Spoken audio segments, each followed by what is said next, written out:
It is said here in the United Kingdom that we are a nation of animal lovers.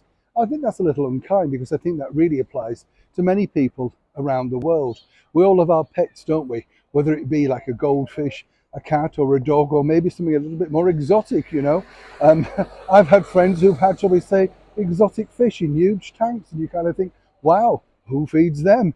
But of course, it always pulls at the heartstrings when you hear a rather negative story regarding, of course, animals. We told you recently, didn't we, about the terrible situation with the king's horses at the coronation, where certain individuals, protesters, wanted to try and spook them and hopefully throw the horses into disarray, and could have been potentially very fatal for people who were attending, standing at the side. But this particular story is truly pulling at many people's heartstrings because, well, quite frankly, he is an animal that a lot of people love, admire, and respect, simply because he was at the very heart of our very darkest days. As ever, let me explain. Hi, good morning. Nice to see you. Hope you're well today. If you're wondering where I am today, this is a beautiful part of London. Hyde Park Mansions. These sets and blocks of flats were built in the Edwardian era, considered to be the absolute, area to live at the time.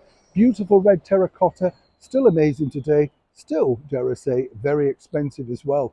I know you walk past and think, who can afford to live in there? Do you do that? Yeah.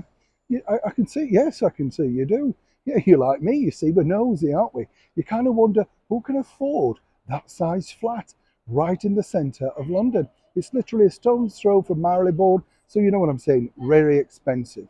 Back as ever, though, to your story, because this is, as I say, a rather sad story. This is all to do with our burgeoning migrant crisis, because up in Lincolnshire, at the RAF base, they have, of course, a sad sort of story in the fact that Nigger, the black Labrador, that was part of the team, as well as Guy Gibson from the Dam Busters dog.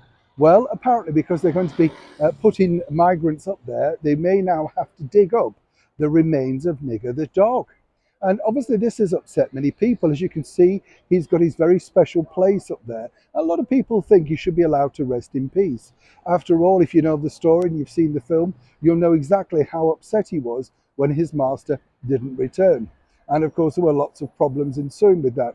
As I said, there's nothing that pulls at the heartstrings more. But basically, the bigger story is this: that beautiful part of Lincolnshire in the United Kingdom. They're rightly saying, well, why should we have to do this? Why should we have to have our lives disturbed to fit around others? Two sides to every story.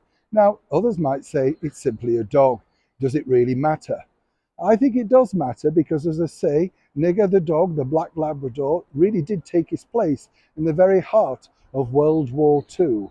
It's nice that he's been remembered. I think it's lovely that he's in the movie with Richard Todd. I know it's not the same dog, but you know what I mean. It's lovely to see that he's remembered in that way. So, of course, as animal lovers, it makes a divide, doesn't it? Now, as ever, I'd love to know what you think to this particular story. Should his remains be removed and replaced somewhere else? Does it matter? Or indeed, are we being too sentimental so many years on? Do let me know what you think in the comments below. Neil Sean in the very heart of London.